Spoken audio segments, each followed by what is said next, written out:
ये love story अभिषेक नाम के एक लड़के की है जो अपने घर जाने के लिए मुंबई रेलवे स्टेशन पे अपनी ट्रेन आने का इंतज़ार कर रहा था। तो चलिए हम जानते हैं कि अभिषेक की प्रेम कहानी की शुरुआत कैसे हुई। ये कहानी शुरू होती है अभिषेक से। वह अपनी बहन की शादी में जाने के लिए मुंबई रेलवे प्लेटफॉर्म पर अपनी ट्रेन आने का इंतज़ार कर रहा था कि तभी एक लड़की उसके पास आकर पूछती है, ये मुंबई से हावड़ा जाने वाली ट्रेन कितने बजे तक आएगी? अभिषेक, 8 बजे आएगी। वह लड़की फिर वहीं प्लेटफॉर्म पर बैठ जाती है और ट्रेन के आने का इंतज़ार करने लगती है। थोड़ी देर बाद रात के 8 बज जाते हैं लेकिन ट्रेन नहीं आती है। अभिषेक काउंटर पर जाके पूछता है कि ट्रेन अभी तक क्यों नहीं आई। तो काउंटर वाले अभिषेक को बताते हैं कि घना कोहरा होने के कारण ट्रेन थोड़ी देर से पहुंचेगी। अब अभिषेक उस लड़की के पास जाता है और कहता है कि घना कोहरा होने के कारण ट्रेन थोड़ी देर से आएगी। वैसे आपको जाना कहाँ है? लड़की, मुझे बर्दवान जाना है। अभिषेक, मैं भी कोलकाता जा रहा हूँ अपनी बहन की शादी में। दोनों कोई ट्रेन आने का इंतज़ार करने लगे। दिसंबर का महीना था और ठंड काफ़ी अधिक थी। अभिषेक ने देखा कि वह लड़की ठंड से खुद को सिकोड़ रही होती है। अभिषेक 2 चाय लेकर उसके पास जाता है और कहता है, ठंड थोड़ी ज़्यादा है, क्या आप चाय पीना पसंद करोगी? लड़की, थैंक यू। अब दोनों कोई चाय पीने लगते हैं। अभिषेक, मेरा नाम अभिषेक है। वैसे आपका नाम क्या है? लड़की, मेरा नाम अंजलि है। अब रात के 11 बज गए लेकिन ट्रेन नहीं आई। अभिषेक ने अंजलि से कहा कि चलो हम वेटिंग हॉल में जाकर बैठते हैं। यहाँ पे ठंड भी बहुत लग रही है। दोनों कोई हॉल में जाकर बैठ जाते हैं। थोड़ी देर बाद अंजलि सो जाती है। अब अभिषेक की आंखें अंजलि को ही देख रही होती हैं। अंजलि की गुलाब की पंखुड़ियों जैसे होठों और उसके मासूम से चेहरे को देखकर अभिषेक के दिल में कुछ होने लगा। अभिषेक ने खुद को संभाला और अंजलि की तरफ से अपनी नज़रें हटा ली। रात के 2 बजे ट्रेन प्लेटफॉर्म पे आती है।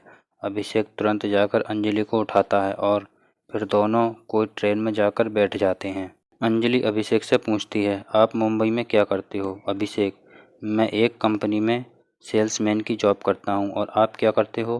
अंजलि, मैं अभी मुंबई से होटल मैनेजमेंट की पढ़ाई कर रही हूँ। दोनों एक दूसरे से बातें करने लगे और बातों ही बातों में अंजलि ने अभिषेक से पूछा कि क्या आपकी शादी हो गई है? अभिषेक मुस्कुराते हुए कहता है, नहीं, अभी तक तो नहीं हुई। अंजलि, आपकी कोई गर्लफ्रेंड? अभिषेक, नहीं, कोई नहीं है। वैसी कोई लड़की मुझे मिली ही नहीं। अंजलि, कैसी लड़की चाहिए आपको, ज़रा हमें भी बताइए। अभिषेक, बिल्कुल आपकी जैसी। अंजलि, मेरी जैसी ही क्यों? अभिषेक, आप बहुत ही प्यारी और मासूम हो और आपकी ये प्यारी प्यारी बातें मुझे अच्छी लग रही हैं। अंजलि, अच्छा जी, ये बात है तो चलिए अब मैं आपके लिए कोई मासूम ही लड़की ढूंढती हूँ। आप अपना फ़ोन नंबर हमें दे दो ताकि लड़की मिलने के बाद कांटेक्ट हो सके। अभिषेक तुरंत अपना फ़ोन नंबर अंजलि को देता है। थोड़ी देर बाद अंजलि सो जाती है लेकिन अभिषेक को नींद ही नहीं आती है। वह सिर्फ अंजलि को ही देखता रहता है। ऐसा लगता है अभिषेक के दिल में अंजलि के लिए प्यार का फूल खिल रहा हो। अभिषेक बेपल अपनी आंखों में कैद कर रहा था। वह सोच रहा था कि क्या पता फिर कभी अंजलि से मुलाकात होगी या नहीं। अब सुबह हो गई थी। ट्रेन बर्दवान पहुंचने वाली थी। अंजलि अभिषेक से कहती है, मेरी मंजिल आ गई, अब मैं चलती हूँ। अभिषेक थोड़ा उदास हो जाता है। उसे ऐसा लगता है कि कोई अपना उसे छोड़कर जा रहा है। ट्रेन बर्दवान स्टेशन पर रुकती है और अंजलि मुस्कुराते हुए अभिषेक को अलविदा कहती है। अभिषेक ट्रेन की खिड़की से अंजलि की तरफ देखता है। अंजलि भी अभिषेक को आखिरी बार पीछे मुड़कर देखती है। उसके दिल में भी अभिषेक के लिए कुछ फीलिंग थी। ट्रेन अब स्टेशन से चल पड़ती है लेकिन अभिषेक अभी भी अंजलि को ही याद कर रहा था।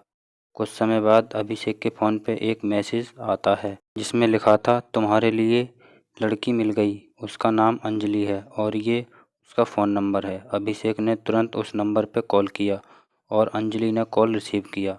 अंजलि, तो लड़की कैसी लगी आपको? अभिषेक, बहुत अच्छी लगी। अंजलि, तो शादी करना चाहोगे?